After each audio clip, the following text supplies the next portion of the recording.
మనల్ని అదిమిపెట్టి మన మీద అజమాయిషీ చేయాలని స్వేచ్ఛాయుత వాతావరణం లేని రాచరిక పరిపాలనకు ఆ రోజు విముక్తి కలిగింది. ఎందుకు ఆ రోజును మళ్ళీ ఈరోజు గుర్తు చేస్తున్నా అంటే డిసెంబర్ 3, 2023 కూడా అంతే ప్రత్యేకత ఉన్నది.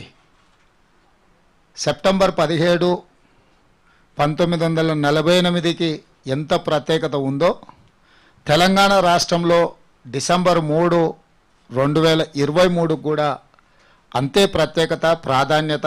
ప్రపంచమంతా ఇటువైపు అబ్బురపడే విధంగా ప్రజలిచ్చిన తీర్పు ఆ రోజు వచ్చింది. అందుకే అంత ప్రాధాన్యత ఉంది.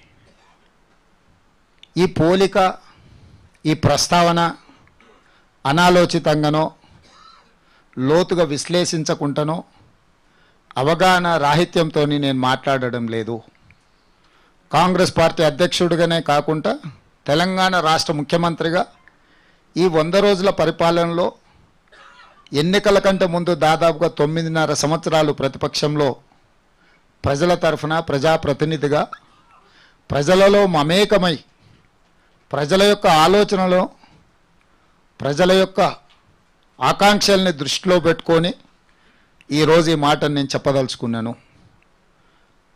7 తరాలుగా ఈ ప్రాంతాన్ని పాలించిన నిజాం సాగర్ కట్టిన, నిజాం కాలేజ్ నిర్మించిన, నిజాం ఆర్థోపెడిక్ హాస్పిటల్ ఇచ్చిన, ఉస్మానియా యూనివర్సిటీ, ఉస్మానియా హాస్పిటల్స్ కట్టిన, మోజంజాయ్ మార్కెట్ నుంచి అన్ని వ్యాపారాల కోసం ఏర్పాట్లు చేసిన, ఈ తెలంగాణ ప్రజలకు కావాల్సినవన్నీ నేనే ఇచ్చిన. సంక్షేమం కావచ్చు, అభివృద్ధి కావచ్చు, సాగునీటి ప్రాజెక్టులు కావచ్చు, ఏవైనా నేను చేసిన కాబట్టి వారసత్వంగా మీరు బానిసలుగా ఉండాలి, వెట్టి చాకిరి చెయ్యాలి. 8వ తరం కూడా ఈ ప్రాంతాన్ని మేమే ఏలుతాం, మా వారసులే అధికారంలో ఉండాలి, ఆధిపత్యం చెలాయించాలి అని 7వ నిజాం నవాబ్ కోరుకున్నాడు. అభివృద్ధి చేసిన, సంక్షేమం అమలు చేసిన కాబట్టి ఈ ఆధిపత్యం అంతా మా చేతుల్నే ఉండాలి, వెట్టి చాకిరి కొనసాగాలి, కట్టు బానిసత్వం ఉండాలి, మా రాచరికంలో మీరు బానిసలుగా బతకాలి, మీకు స్వేచ్ఛ లేదు అని చెప్పి నిజాం ప్రభువులు అదే విధంగా ఆలోచనతోటి ఈ అభివృద్ధి నమూనాలను చూపించి సంక్షేమ పథకాలు నేను అమలు చేస్తున్నా అని చెప్పి రాచరికంని చెలాయించాలని చూసిండు. కానీ ప్రాంత ప్రజలు నిజాం సాగర్ కట్టినా, నిజాం కాలేజ్ నిర్మించినా, నిజాం ఆసుపత్రి కట్టినా, ఇట్లాంటి చాలా విషయాలు నిజాము అమలు చేసిండు అని ఉన్నా ఈ కట్టుబానిసత్వం, వెట్టి చాకరిని మేము వ్యతిరేకిస్తున్నాం, నువ్వు ఏమిచ్చినా మా స్వేచ్ఛను గుంజుకుంటే మేము ఊరుకోము, స్వేచ్ఛకు మించింది ప్రపంచంలో ఇంకేదీ లేదు అని సాయుధ రైతాంగ పోరాటాన్ని నిర్మించి ఇస్నూర్ రామచంద్రారెడ్డి నుంచి మొదలు పెడితే నిజాంల వరకు కాసిం రిజ్వీ నుంచి మొదలు పెడితే ఎంతోమందిని నిరంకుశత్వంగా వ్యవహరించిన వాళ్లను తిరుగుబాటు బావుట ఎగరేసి ఆనాడు కమ్యూనిస్టుల రూపంలో కావచ్చు, ఎర్రజెండా నీడన కావచ్చు, వేలాది మంది రైతులు 4,000 మంది నేల కొరిగి వారి రక్తాన్ని ధారబోసి ఈ ప్రాంత ప్రజలకు స్వేచ్ఛ ఒక్కటే శాశ్వత పరిష్కారము అని చెప్పి ఆనాడు నిజాం నిరంకుశత్వం నుంచి విముక్తి కలిగించి ప్రజలకు స్వేచ్ఛనిచ్చిన రోజే సెప్టెంబర్ 17, 1948. అలా ఏర్పడ్డ స్వేచ్ఛ ఉమ్మడి రాష్ట్రంలో సమైక్య పాలనలో ఒక రకమైన నిర్బంధాలకు గురైతే జూన్ 2, 2014 నాడు వందలాది మంది విద్యార్థుల ఆత్మ బలిదానాల పునాదుల మీద ఏర్పడ్డ తెలంగాణ రాష్ట్రం, ఆ రాష్ట్రానికి ఎన్నికైన కల్వకుంట్ల చంద్రశేఖరరావు, నేను కాళేశ్వరం కట్టిన, నేను కళ్యాణ లక్ష్మి ఇచ్చిన, నేను షాదీ ముబారక్ ఇచ్చిన, మీకు నేను సచివాలయం కట్టిన, నాకు నేను ప్రగతి భవన్ నిర్మించుకున్నా, ఇట్లాంటి కొన్ని అంశాలను ప్రస్తావించి మళ్ళీ రాచరిక పోకడలతో వారసత్వంగానే ఈ ఆధిపత్యం చెలాయించాలి, ఈ ప్రాంతంలో దళితులు, గిరిజనులు, బడుగు బలహీన వర్గాల నుంచి మొదలు పెడితే తెలంగాణ విఘ్నులు, పౌర హక్కుల సంఘాల వాళ్ళ నుంచి మొదలు పెడితే తెలంగాణ ఉద్యమకారులు, అమరవీరుల కుటుంబాలైతేమి, విద్యార్థులు, నిరుద్యోగ యువకులు, ఉద్యమకారులైతేమి, మీకెవరికీ స్వేచ్ఛ లేదు. నేను దళిత బంధు ఇచ్చినా, రైతు బంధు ఇచ్చినా,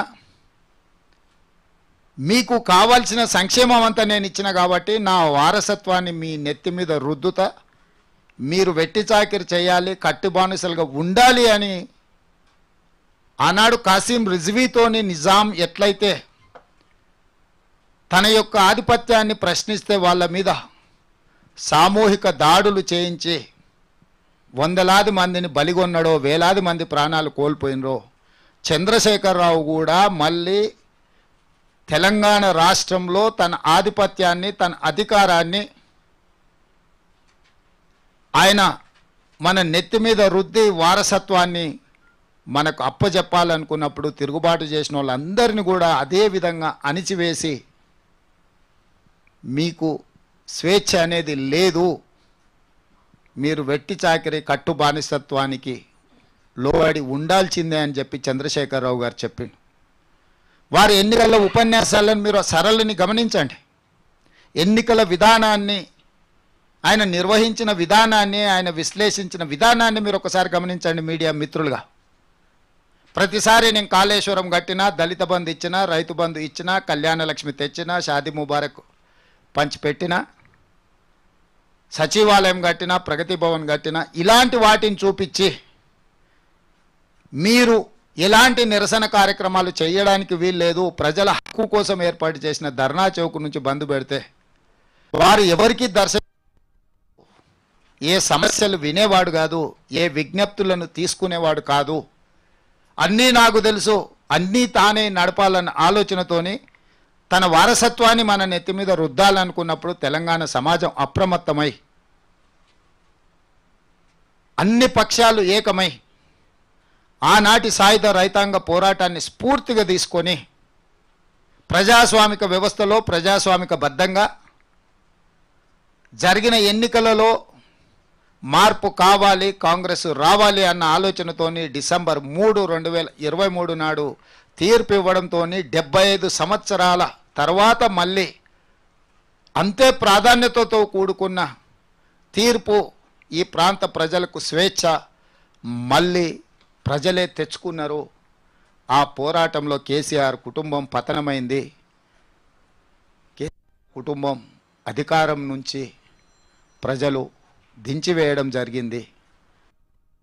ఆ దించివేసిన సందర్భాన్ని సెప్టెంబర్ 17, 1948కి డిసెంబర్ 3, 2023కు 100% సారూప్యత ఉన్నది. పేర్లు మాత్రమే మీరు, విధానాలు ఒకటే, ఆలోచన సరళి ఒకటే. ఆనాడు నిజాం ఉంటే ఈరోజు నయా నిజాం ఉన్నాడు, ఆ రోజు కాసిం రిజ్వీ ఉంటే ఈరోజు ఇంకొక వ్యక్తిని ఆ స్థానంలో పెట్టి సరాసరి నిజాం నకలునే మనకు చూపించండు కేసీఆర్ తప్ప ఎక్కడ కూడా ఆయన ఈ ప్రాంత ప్రజలకు స్వేచ్ఛ కావాలి, ప్రజలు స్వేచ్ఛను కోరుకుంటున్నారు, ఇది ప్రజాస్వామిక దేశం, ప్రజలు ఎన్నుకున్న ప్రభుత్వాలు ప్రతి 5 సంవత్సరాలు ప్రజా తీర్పును కోరుకోవాలన్న ఆలోచననే చంద్రశేఖరరావు గారు చెయ్యలేదు. ఆ విధానాలను ప్రజలు తిరస్కరించి ప్రజాపాలన, ప్రజాప్రభుత్వాన్ని డిసెంబర్ 3 నాడు తెలంగాణ ప్రజలు ఏర్పాటు చేసుకున్నారు. డిసెంబర్ 7 నాడు మేము బాధ్యత చేపట్టిన ఎల్బీ స్టేడియంలో. డిసెంబర్ 7 నుంచి మార్చి 17 వరకు 100 రోజులు పూర్తి చేసుకున్న సందర్భంలో ఇక్కడనే గతంలో మళ్ళీ అధికారం వస్తుందని చెప్పిన రోజు విన్న వాళ్ళు ఉన్నారు, నమ్మని వాళ్ళు ఉన్నారు. విన్న వాళ్ళను, నమ్మని వాళ్ళను అందరిని కూడా మళ్ళీ ఒకసారి కలవాలి.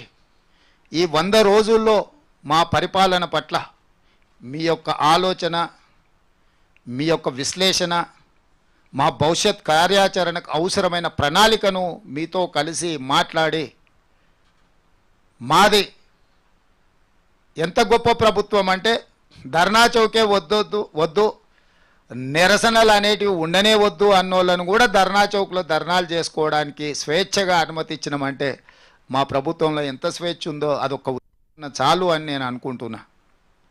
అందుకే ఈరోజు మిత్రులారా 100 రోజుల పరిపాలనలో 3 విభాగాలుగా నేను విశ్లేషించదలుచుకున్నా. ఒకటి సాంస్కృతిక పరమైన విధానం, 2 పరిపాలన పరమైన విధానం, 3 సంక్షేమము అభివృద్ధి అనే నిర్ణయాలు. సాంస్కృతిక పరంగా ఏ ప్రాంతమైనా ఏ ప్రజలైనా ఏ జాతి అయినా సహజ సిద్ధంగా వారసత్వంగా సంక్రమించిన సంస్కృతిని వదిలేసుకున్న సంస్కృతి మీద ఇతరులు దాడులు చేసినా ఈరోజు దేశంలోనే కానీ ప్రపంచంలో ఆధిపత్యం చెలాయించేవాడు మొట్టమొదట సంస్కృతి మీద దాడి చేస్తాడు. ఇప్పుడు చాలా ప్రాంతాలలో గత పాలకుల మీద యుద్ధం చేసి ఆ యుద్ధంలో రాజ్యాలు జయించిన వచ్చిన రాజులు గత రాజులు పాటించిన సాంస్కృతిక విధానాలను విధ్వంసం చేసే సంస్కృతి. ఎందుకంటే వాటిని విధ్వంసం చేయడం ద్వారా కొత్త సంస్కృతిని రుద్దాలి, ప్రభుత్వాలు మారినాయని ప్రజలకు సందేశాన్ని ఇవ్వాలన్న ఆలోచన. చంద్రశేఖరరావు గారు కూడా తెలంగాణ ఉద్యమం జరిగినప్పుడు ఉన్న విధానాన్ని ఆయన అధికారంలోకి వచ్చి ఆధిపత్యం చెలాయించడం మొదలుపెట్టినాక సహజ సిద్ధంగా వారసత్వంగా వచ్చిన తెలంగాణ సంస్కృతి సాంప్రదాయాలను కాలక్రమేణా కాలమరుగు చేసేసి తన ఆలోచననే మనకు రుద్దాలన్న విధానాన్ని వారు అవలంబించారు. ఉద్యమంలో టీజీ ఉంటే కేసీఆర్ వచ్చినాక టీఎస్ అని తీసుకొచ్చిండు, టీఆర్ఎస్కు నకలుగా టీఎస్ని తీసుకొచ్చిండు. తెలంగాణ తల్లి అని అంటే ఆయన కుటుంబ సభ్యురాలాకనే ఉండాలి, తెలంగాణ నిజమైన తల్లిలాక కాదు. తెలంగాణ తల్లి అంటే వాళ్ళ కుటుంబమే అన్న విధానాన్ని పోల్చిండు. తెలంగాణ ఉద్యమంలో ప్రజలు పాడుకున్న జయ జయ తెలంగాణ రాష్ట్రం ఏర్పడ్డ తర్వాత నిషేధానికి గురైంది. ఆ కవులు కళాకారులను ఎవరిని కూడా గుర్తించే ప్రయత్నం కూడా చేయలేదు. తెలంగాణ రాష్ట్రం ఏర్పడ్డ తర్వాత అధికారిక చిహ్నంలో ఉద్యమ స్ఫూర్తి ఉంటుంది, త్యాగాల పోరాటాల విధానాలు ఉంటాయని అందరూ భావించారు. కానీ రాచరిక పోకడలతోనే మేము నయా జమీందారులము, మేము రాచరిక పోకడలతోనే తెలంగాణ అధికారిక చిహ్నం ఉంటుంది అని చెప్పి అధికారిక చిహ్నంలో కూడా రాచరిక పోకడల్నే ప్రదర్శించిండు తప్ప ప్రజాస్వామిక స్ఫూర్తిని కానీ తెలంగాణ ప్రజల యొక్క త్యాగాలను కానీ అందులో ఎక్కడ పొందుపరచలేదు. సాంస్కృతిక విభాగాన్ని ఏర్పాటు చేసిన అన్నాడు తప్ప కవులు కళాకారులను తన గడిలో బంధించి వాళ్ళని పొగడడానికి వాళ్ళ భుజకీర్తులను పెట్టడానికి అందుకు మాత్రమే వాళ్ళను ఉపయోగించుకున్నాడు తప్ప ఎక్కడ కూడా ప్రజల యొక్క ఆలోచన విధానాన్ని ప్రజా సమస్యలనే బానిగా మార్చి ప్రజల యొక్క సమస్యల్ని పాటల రూపంలో ప్రజల యొక్క ఆలోచన విధానాన్ని పోరాటాలకు స్ఫూర్తినిచ్చే విధానాలు గతంలో ఉంటే తెలంగాణ రాష్ట్రం వచ్చిన తర్వాత కవులు కళాకారులు గడీలలో నిర్బంధానికి గురై దొరగారి భుజకీర్తులను శ్లాఘించడం తప్ప ఎలాంటి అవకాశాలు లేని సాంస్కృతిక దాడి తెలంగాణ మీద చేసిండు. అందుకే తెలంగాణ సంస్కృతి మీద జరుగుతున్న దాడిని తెలంగాణ ప్రజల యొక్క ఆకాంక్షల్ని గుర్తుపెట్టుకొని మా ప్రభుత్వం టీజీని మళ్ళీ టీజీగా కేంద్ర ప్రభుత్వం నుంచి అనుమతి తెచ్చి అమలు చేసినాము. జయ జయ తెలంగాణని ఎక్కడైతే నిషేధానికి లోనైందో గల్లీలో జయ జయ తెలంగాణ గానం వినాలి, తరతరాలు మన పిల్లలు ఆ స్ఫూర్తిని పొందాలి అని రాష్ట్రీయ గీతంగా మా మంత్రివర్గం నిర్ణయం తీసుకొని ఆ పాటకు ఆ ఆలోచన విధానానికి మా ప్రభుత్వం అవకాశం కల్పించింది. తెలంగాణ తల్లి విషయంలో కూడా తెలంగాణ కవులు కళాకారులను సంప్రదించి తెలంగాణ రాష్ట్ర అధికారిక చిహ్నంలో కూడా తెలంగాణ ఉద్యమంలో ఉద్యమ స్ఫూర్తిని నింపిన కవులు కళాకారులను సంప్రదించి వాటిని కూడా సమూలంగా మార్పు చేసి ప్రజాస్వామిక స్ఫూర్తిని ఆ చిహ్నాలలో ఉంచే విధంగా మా ప్రభుత్వం నిర్ణయం తీసుకున్నది. అదేవిధంగా పరిపాలనకు సంబంధించి నిషేధిత ప్రాంతాలుగా ఉన్న ప్రగతి భవన్ కావచ్చు, రాష్ట్ర సచివాలయం కావచ్చు, ఇవి నిషేధిత ప్రాంతాలు కావు. ప్రజలు స్వేచ్ఛగా రావచ్చు, వాళ్ళ సమస్యలు విజ్ఞప్తులు చేయొచ్చు, వాటిని పరిష్కరించడానికి మా ప్రభుత్వం ఉన్నది అని చెప్పి సచివాలయ గేట్ల నుంచి ప్రగతి భవన్ ముందల ఉన్న ముళ్ళ కంచెలను బద్దలు కొట్టి ప్రజలకు ప్రవేశం కల్పించినము. రాజపక్షే శ్రీలంకలో అధికారాన్ని కోల్పోయిన రోజు ప్రజలు ఏ సమరోత్సాహంతో వారి రాచరికపు ప్యాలెస్ల మీద దాడులు చేసినరో, మేము ప్రగతి భవన్ ముందల ఉన్న ముళ్ళ కంచెలను బద్దలు కొట్టినప్పుడు కూడా తెలంగాణ సమాజం అంతా జ్యోతిరావు పూలే భవన్లోకి, ప్రజాభవన్లోకి ప్రవేశించి స్వేచ్ఛగా తిరిగి ఈరోజు జ్యోతిరావు పూలే ప్రజాభవన్ ప్రజలకు ఒక వేదిక అయింది, ప్రజా సమస్యల పరిష్కారానికి నాంది పలికింది. అందుకే ఈరోజు అక్కడే కానీ రాష్ట్ర పరిపాలన నిర్దేశించే సచివాలయంలో పాత్రికేయ మిత్రుల నుంచి మొదలు పెడితే సామాన్య ప్రజల వరకు ప్రవేశాన్ని కల్పించి మా మంత్రివర్గ సహచరులను అందుబాటులో పెట్టి ముఖ్యమంత్రితో సహా అందరూ ప్రజలకు జవాబుదారీతనంగా ఉండాలి, మేము పాలకులం కాదు సేవకులము అని నిరూపించడానికి శాయశక్తుల ప్రయత్నం చేసి వచ్చిన వాళ్ళు ఇచ్చిన విజ్ఞప్తులన్నిటిని కూడా పరిష్కరించే ప్రయత్నం చేస్తున్నాము. అందులో పరిష్కరించేటి ఉండొచ్చు, పరిష్కారం కానీ ఉండొచ్చు, కనీసం వాళ్ళ విజ్ఞప్తులు వినే వేదిక కల్పిస్తున్నాము. ఇది పరిపాలన పరంగా అధికారులకు కూడా గుత్తాధిపత్యంగా కొద్ది మంది సామంతులను పెట్టుకొని నడిపినట్టుగా మంది అధికారుల చేతుల్నే అధికారాన్ని పూర్తిగా పెట్టి పరిపాలన సాగించిన విధానాన్ని స్వస్తి పలికి ప్రతి శాఖకు సమర్థవంతమైన అధికారులను నియమించి స్వేచ్ఛగా వాళ్ళు నిర్ణయాలు తీసుకునే విధంగా ఈరోజు పరిపాలనను వికేంద్రీకరించినము. ఇవాళ ఎస్పీలు కానీ కలెక్టర్లు కానీ ప్రిన్సిపల్ సెక్రటరీలు, చీఫ్ సెక్రటరీ కానీ, డీజీపీ కానీ, ఇతర అధికారులు కానీ, పంచాయతీరాజ్ కానీ, రెవెన్యూ కానీ, R&B కానీ, ఎక్సైజ్ కానీ, ఏ శాఖకు ఆ శాఖకు వాళ్ళ పని విభజన చేసి దానికి సంబంధిత శాఖలకు అధికారులను నియమించి ఆ మంత్రులను స్వేచ్ఛగా పనిచేసే విధంగా పరిపాలనను ముందుకు తీసుకొచ్చినాము. 10 సంవత్సరాలు పేరుకపోయిన వేలాది ఫైళ్లను ఈరోజు పరిష్కరించుకుంటూ ఒక్కొక్క అడుగు ముందుకు వేస్తూ పారదర్శకమైన పరిపాలనను ప్రజలకు అందుబాటులోకి తీసుకురావడానికి మా ప్రభుత్వం ఈ 100 రోజుల్లో నిరంతరం ప్రయత్నం చేసి పరిపాలనలో సమూలమైన మార్పులు తీసుకొచ్చి ప్రజలకు అందుబాటులోకి తీసుకొచ్చే పరిపాలనను మేము అందించే ప్రయత్నం చేసినాము. అదేవిధంగా సంక్షేమానికి సంబంధించి గతంలో ఆనాడు 2004-2014లో మా ప్రభుత్వం కాంగ్రెస్ పార్టీ అధికారంలో ఉన్నప్పుడు డాక్టర్ వైఎస్ రాజశేఖర రెడ్డి ముఖ్యమంత్రి గారు తీసుకున్న నిర్ణయాలను కొనసాగిస్తూనే అది ఉచిత కరెంటు కావచ్చు, రాజీవ్ ఆరోగ్యశ్రీ కావచ్చు, ఫీజు రియంబర్స్మెంట్ కావచ్చు, ముస్లిం మైనారిటీ 4% రిజర్వేషన్ కావచ్చు, ఆ రోజు తీసుకున్న ఎన్నో నిర్ణయాలు గ్యారెంటీలు ఏవైతే మేము ఇచ్చినామో ఆర్టీసీ బస్సులలో ఆడబిడ్డలకు ఉచిత ప్రయాణాన్ని 7.5 అధికారాన్ని చేపడితే 48 గంటలు తిరిగే లోపలనే డిసెంబర్ 9 నాడు ఉచిత బస్సు ప్రయాణం ఆడబిడ్డలకు కల్పించడం. ఈ రోజు వరకు ఈ 100 రోజుల్లో 26 కోట్ల మంది మహిళలు ఉచిత బస్సు రవాణా సౌకర్యాన్ని వినియోగించుకున్నారు. ఆనాడు పేద ప్రజలు వైద్యం అందక చనిపోతుంటే రాజశేఖర రెడ్డి గారు విజ్ఞతతో ఆలోచన చేసి రాజీవ్ ఆరోగ్యశ్రీ 2 లక్షల రూపాయలు ఉచిత వైద్యాన్ని తీసుకొస్తే కాంగ్రెస్కు పేరు వస్తుంది, పేదవాళ్ళు చస్తే నాకు పోయేదేముందని చంద్రశేఖరరావు గారు రాజీవ్ ఆరోగ్యశ్రీని నిర్వీర్యం చేస్తే మేము వచ్చిన ఎంబడే 48 గంటల్లోనే పేదలకు 10 లక్షల రూపాయలతోని ఉచిత కార్పొరేట్ వైద్యాన్ని అందించడానికి చాలా అదనపు జబ్బులను కూడా అందులో చేర్చి ఈరోజు పేద ప్రజలకు వైద్యాన్ని అందించే సంక్షేమ పథకాన్ని మేము అమలు చేస్తున్నాము. ఇదే కాకుండా ఆనాడు దీపం పథకం ద్వారా ఆడబిడ్డలు కష్టాలలో ఉన్నారు, కన్నీళ్లు పెడుతున్నారు, కట్టెల పొయ్యిలో ఊది ఆ పొగ గొంతులోకి ఊపిరితిత్తుల్లోకి పోయి క్యాన్సర్ వచ్చి చచ్చిపోతుంటే శ్రీమతి సోనియా గాంధీ గారు యూపీఏ ప్రభుత్వంలో దీపం పథకం ద్వారా గ్యాస్ పొయ్యి సిలిండర్ ఇవ్వడమే కాకుండా 400 రూపాయలకే సిలిండర్ ఇస్తే మోడీ కేసీఆర్ గారు కలిసి 1200 రూపాయలకు పెంచింది.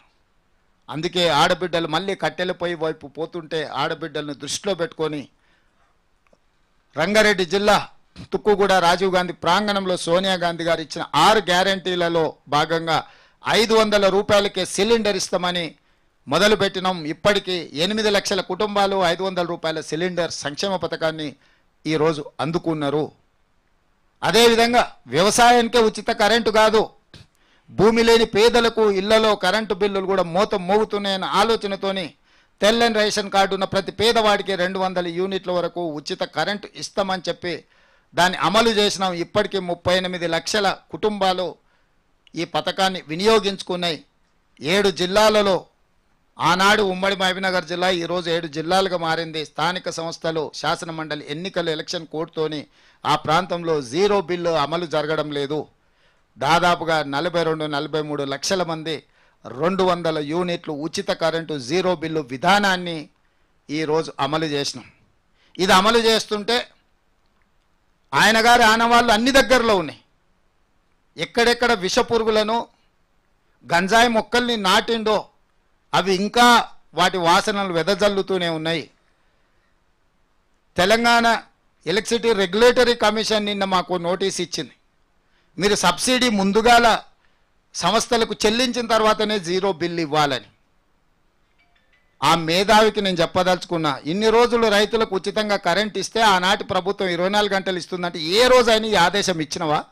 నీ జాతి బుద్ధి నీ నీతి బోనించుకోలేదని చెప్పి ఆదేశాలు ఇచ్చినాయని నేను చెప్పదలుచుకున్నా. నీ ఇంటి పేరు తన్నీరు ఉన్నంత మాత్రాన నువ్వు పన్నీరు అనుకుంటున్నామేమో. తెలివితేటలు మానాలి అని నేను చెప్పదలుచుకున్నా. 40,000 కోట్ల రూపాయలు బకాయిలు పెట్టి విద్యుత్ సంస్థలకు ఉచిత కరెంట్ ఇచ్చినని గొప్పలు చెప్పుకుంటున్నప్పుడు ఈ తన్నీరుకు ఆ మాత్రము అవగాహన లేదా? ఈరోజు మేము అట్లా ఇచ్చినమో లేదో ఇప్పుడు మాకు ఆదేశాలు జారీ చేసిండు, నువ్వు ముందుగాల పైసలు కట్టు తర్వాత జీరో బిల్లు అని. అందుకే ఈ గంజాయి మొక్కల్ని పీకే పని మీద ఉన్న, కలుపు మొక్కల్ని పీకుతూనే ఉన్నా కానీ ఇంకా ఎక్కడ పడితే అక్కడ నాటి పెట్టిండు. అవిగా ఎట్లా వెదజల్లుతున్నాయి వాటి పరిమళాలంటే ఊహించని విధంగా వెదజల్లుతున్నాయి. అయినా ఏం ఊరుకోను, రోజుకు 18 గంటలు పని చేస్తూనే ఉంటా. ఈ గంజాయి మొక్కల్ని పీకేస్తాం. మొత్తానికి సమూలంగా గంజాయి మొక్క అనేది తెలంగాణ రాష్ట్రంలో ఉండనివ్వను. తన్నీర్ గారు గుర్తుపెట్టుకో, నువ్వు కూడా ఎక్కువసేపు ఆ కుర్చీలేం ఉండవు. యథాలాపంగా ఉన్నప్పుడు ఏటేద్దాం అనుకుంటున్నావు నువ్వు, కానీ అట్లేం ఉండదు. మాకు లెక్క ఉంటుంది, ఆ లెక్క ప్రకారమే పనిచేస్తాం. అయినా జీరో బిల్లు 200 యూనిట్లు ఉచితంగా పేదల ఇండ్ల కరెంట్ ఇస్తుంటే కుట్రదారులు ఫామ్ హౌస్లో ఉండి కనుసైగలు చేస్తే కొంతమంది తెలివితేటలు ప్రదర్శిస్తారు. మీరు అడ్డుపడ్డా అడ్డం తొలగించుకొని అవసరమైతే అడ్డంగా మీద ఎక్కించి ఆయన ముందుకెళ్ళి పేదలకు జీరో బిల్లు పథకాన్ని అమలు చేస్తామని చెప్పి మీ ద్వారా నేను చెప్పదలుచుకున్నాను. ఇదే కాదు, ఆనాడు పేదవాడికి ఇల్లు ఇవ్వాలి, గ్రామాలలో ఉన్న దళితులు గిరిజనులు పేదవాళ్ళకు ఆత్మగౌరవం, సొంత ఇల్లు అన్న ఆలోచనతోని తెలంగాణ రాష్ట్రంలోనే 17 లక్షల ఇందిరమ్మ ఇండ్లు కట్టి ప్రతి పేదవాడికి శాచ్యురేషన్ వరకు ఆనాడు కాంగ్రెస్ పార్టీ ఇండ్లు ఇచ్చింది. తర్వాత తెలంగాణ రాష్ట్రం వచ్చినాక డబ్బా ఇండ్లు వద్దు, డబుల్ బెడ్రూమ్ ఇండ్లు ముద్దు అన్నాడు. ఇక ఆ డబుల్ బెడ్రూమ్లు ఎవరికి వచ్చినా ఎవరికి రాలేదు, నేను విశ్లేషించదలుచుకోలేదు, మీకు అందరికీ తెలుసు. ఆయన మాత్రం 9 నెలల 150 గదులతోటి పెద్ద పెద్ద భవంతులు నిర్మించుకున్నాడు. కానీ పేదలకు మాత్రం 10 ఏళ్ళైనా ఆ డబుల్ బెడ్రూమ్ ఇండ్లు రాలేదు, అది కలగానే మిగిలిపోయింది. అందుకే మళ్ళీ ఖమ్మం జిల్లాలో మన భద్రాచలంలో రాములవారి ఆశీర్వాదంతో మళ్ళీ ఇందిరమ్మ ఇండ్ల పథకాన్ని 4.5 లక్షల ఇండ్లు 22,500 కోట్ల రూపాయలతోని పథకాన్ని ప్రవేశపెట్టినాం. ప్రతి పథకము క్షుణ్ణంగా అవగాహన చేసుకొని విశ్లేషించుకొని ఆర్థిక భారం ఎంత, పరిపాలన విధానం ఎట్లుండాలని అవగాహన కల్పించుకొని ఒకటొకటిగా ఆర్టీసీ బస్సు కావచ్చు, రాజీవ్ ఆరోగ్యశ్రీ కావచ్చు, 500 రూపాయల సిలిండర్ కావచ్చు, పేదవాడి ఇంటికి ఉచిత కరెంటు కావచ్చు, పేదవాడికి ఇల్లు కావచ్చు, ఈ పథకాలన్నిటిని కూడా మొదలు పెడితే ఆపొద్దు, ప్రతి వాడికి అందించాలన్న ఆలోచనతోని ఒక పకడ్బందీగా సంక్షేమ పథకాలను అమలు చేస్తూనే అభివృద్ధిని ఎక్కడా నిర్లక్ష్యం చేయలేదు. దావోస్ పర్యటనలో 40,000 కోట్ల రూపాయల పెట్టుబడులతో పాటు మెట్రో రైలు పొడిగింపు, మూసీ నదిని మూసీ రివర్ ఫ్రంట్ పేరు మీద 55 కిలోమీటర్లు ప్రపంచంతోనే పోటీ పడే విధంగా అభివృద్ధి చేయాలన్న ఆలోచన వేలాది కోట్ల రూపాయలు పెట్టుబడులు తీసుకొచ్చి ఐటీ రంగంలో, ఫార్మా రంగంలో, ఎలక్ట్రిక్ కార్ల నిర్వహణలో ఇట్లా ప్రతి దాంట్లో ఒక విధానపరమైన నిర్ణయంతో ఈరోజు మేము అభివృద్ధిని కూడా ముందుకు తీసుకెళ్తున్నాము. ఇవాళ అన్ని రంగాలలో ఆర్టిఫిషియల్ ఇంటెలిజెన్స్ నుంచి మొదలు పెడితే ప్రతి రంగంలో ప్రపంచం ఏ దిశగా ప్రయాణిస్తుందో ప్రపంచంతో పోటీ పడి చాలాసార్లు చర్చ జరుగుతుంటుంది. మనకు వచ్చిన పెట్టుబడులు ఆంధ్రప్రదేశ్కి పోయినాయి, మనకు వచ్చిన పెట్టుబడులు కర్ణాటకకు పోయినాయి, తమిళనాడుకు తరలిపోయినాయి. మా పోటీ ఆంధ్రప్రదేశ్, తమిళనాడు, కర్ణాటక కాదు, మా పోటీ ప్రపంచంతోనే పోటీ పడే విధంగా తెలంగాణ రాష్ట్రాన్ని అభివృద్ధి చేస్తామని చెప్పి స్కైవేలు కావచ్చు, ఈరోజు ఫ్లైఓవర్లు కావచ్చు, రీజనల్ రింగ్ రోడ్డు కావచ్చు, హైదరాబాద్కు అవసరమైన తాగునీటి జలాలు కావచ్చు, విద్యుత్తు కావచ్చు. అందుకే ఈరోజు ఇండస్ట్రియల్ పాలసీ ఉండొచ్చు, ఎనర్జీ పాలసీ ఉండొచ్చు, టూరిజం పాలసీ ఉండొచ్చు. అన్ని పాలసీలు తయారు చేసి పెట్టుబడిదారులకు ఎవరికైనా సమానమైన అవకాశాలు కల్పించాలన్న ఆలోచనతోని సాగునీటి ప్రాజెక్టులో కూడా ప్రాధాన్యత క్రమాన్ని నిర్ణయించుకొని వాటిని కూడా పూర్తి చేయాలని ఒక అభివృద్ధి నమూనాను కూడా వైబ్రెంట్ తెలంగాణ 2050 పేరు మీద ఔటర్ రింగ్ రోడ్డు లోపల ఉన్న మొత్తం హైదరాబాద్ను గ్రేటర్ హైదరాబాద్ మున్సిపల్ కార్పొరేషన్ పరిధిలోకి తేవాలని, ఔటర్ రింగ్ రోడ్డు నుంచి రీజనల్ రింగ్ రోడ్డు వరకు ఉన్న మొత్తం తెలంగాణను హెచ్ఎండిఏ పరిధిలోకి తీసుకురావాలని, రీజనల్ రింగ్ రోడ్డు నుంచి తెలంగాణ సరిహద్దుల వరకు రూరల్ తెలంగాణగా అభివృద్ధి చెయ్యాలని, క్లస్టర్స్ తీసుకురావాలని, ఫార్మా కంపెనీలతో పాటు ఇతర పెట్టుబడులు తీసుకొచ్చి క్లస్టర్స్ కింద విడగొట్టి ఆర్గానిక్ ఫుడ్ నుంచి మొదలు పెడితే meet, milk and vegetables, fruits ప్రతిది కూడా ప్రపంచానికి ఎగుమతి చేసే విధంగా మేము ఈరోజు డ్రై పోర్టులతో సహా విధానాలు తీసుకొచ్చి ఔటర్ రింగ్ రోడ్డు నుంచి రీజనల్ రింగ్ రోడ్ వరకు రేడియల్ రోడ్స్ డెవలప్ చేసి ఎక్కడికక్కడ క్లస్టర్ల కింద విడగొట్టి చైనా నమూనానే కాదు, జపాన్, జర్మనీలో జరిగిన అభివృద్ధిని కూడా ఈరోజు అన్నిటినీ పరిగణలోకి తీసుకొని ఇవాళ సింగపూర్ అనో, దుబాయ్ అనో ఇతర ప్రాంతాల గురించి చర్చించుకుంటున్నారు. భవిష్యత్తులో ఇతర దేశాలలో కూడా హైదరాబాదు నగరానికి రావచ్చు, హైదరాబాదు నగరంలో పెట్టుబడులు పెట్టవచ్చు, హైదరాబాదులో ఏ వస్తువైనా దొరుకుతుంది ప్రపంచంలో ఉత్పత్తి అయ్యేది అనే విధంగా మన ప్రాంతాన్ని అభివృద్ధి పదం వైపు నడిపించాలి అని ఒక ప్రణాళికబద్ధంగా పెట్టుబడులకు కూడా ఒక విధానాన్ని తీసుకొచ్చి శాసనసభలోనే చర్చించి వాటిని ఆమోదింపజేసుకొని వీటితో పాటు శాసనసభలో మీరు చూసినరు మొత్తం ఆర్థిక వ్యవస్థ మీద వైట్ పేపర్ రిలీజ్ చేసి చర్చకు పెట్టినము. ఆనాడు పాలకపక్షం, నేడు ప్రతిపక్షమైన వాళ్ళకే ఎక్కువ సమయం ఇచ్చిన మాట్లాడండి అని చెప్పి 70,000 కోట్ల అప్పుతో మొదలైన తెలంగాణ 7 లక్షల కోట్లకి ఎట్లా చేరిందో, ఇంకొక 1,00,000 కోట్ల రూపాయలు బిల్లులు బకాయిలు ఎట్లున్నాయో, దాదాపుగా 8 లక్షల కోట్ల రూపాయల ఆర్థిక భారం తెలంగాణ రాష్ట్రం మీద ఏ విధంగా పెట్టినరో పారదర్శకంగా ప్రజాస్వామికబద్ధంగా చట్టసభలలో చర్చకు పెట్టి ప్రజలకు వివరించినాం. విద్యుత్ విధానంలో జరిగిన లోపభూయిష్టమైన నిర్ణయాల మీద వైట్ పేపర్ పెట్టినాము.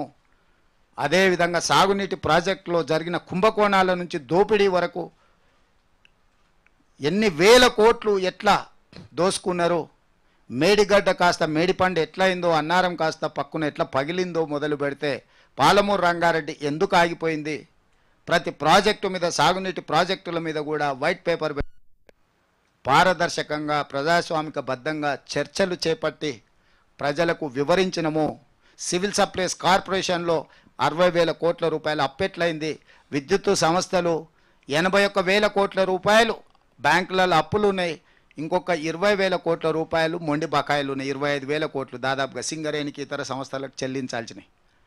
మేము అప్పుల గురించి మాట్లాడినప్పుడు వాళ్ళు సృష్టించిన ఆస్తుల గురించి చెప్పే ప్రయత్నం చేస్తారు. కానీ మీరు వదిలేసిపోయిన చెల్లించాల్సిన బిల్లులు ఎవడు మీ తాత కడతాడా? సో ఇవన్నీ కూడికలు తీసివేతలు లెక్కేస్తే మొత్తంగా స్థూలంగా ఒక అందాజ మీద చేస్తే 9 లక్షల కోట్ల రూపాయలు ఈరోజు మన మీద భారం ఉన్నది. తెలంగాణ రాష్ట్రం వచ్చిన రోజు ఈ రాష్ట్రం చెల్లించాల్సిన అప్పు సంవత్సరానికి 6,000 కోట్ల రూపాయలు ఉండే. మిత్రులారా రాసుకోండి మళ్ళొక్కసారి.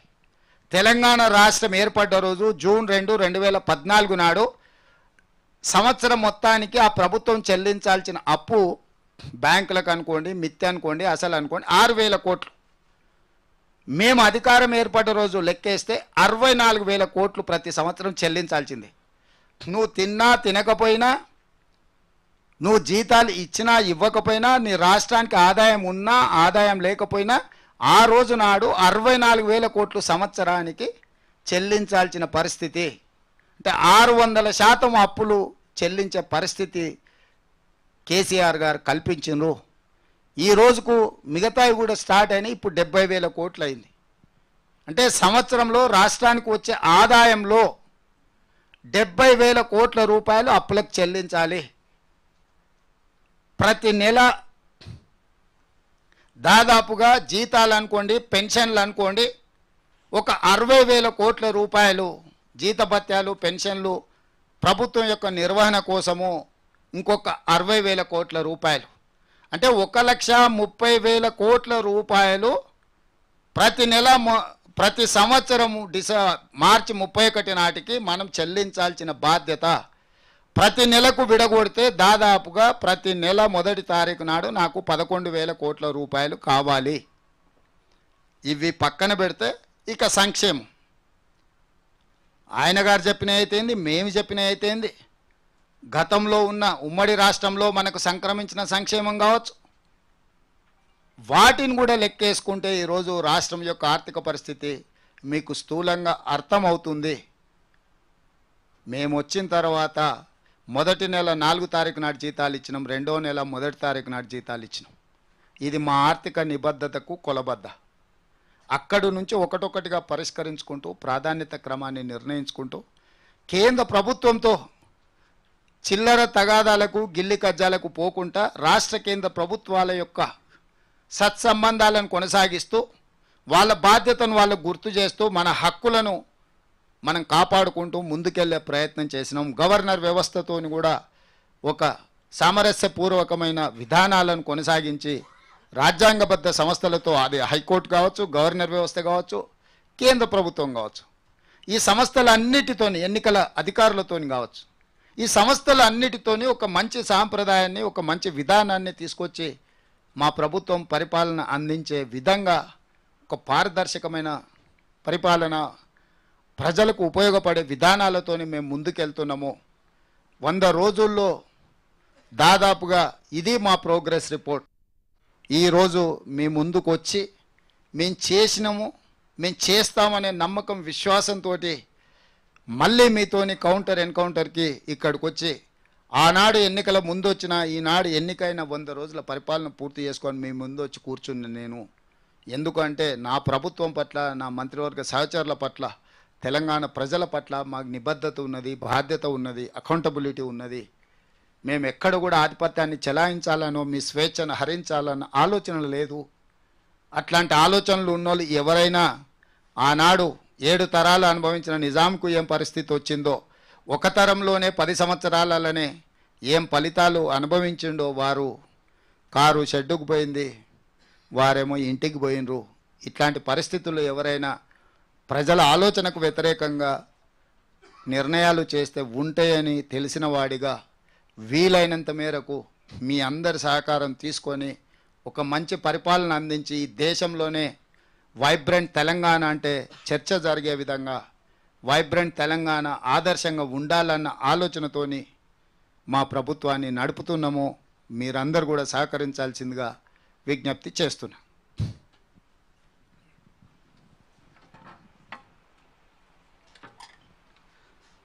కృతజ్ఞతలు ముఖ్యమంత్రి గారు. 3 మాసాల్లో 100 రోజుల్లో చేసిన కార్యక్రమాలను వివరించారు. ఇప్పుడు మిత్రులను కోరేది, బాబు ఇటోరు ప్రసాద్ కమ్,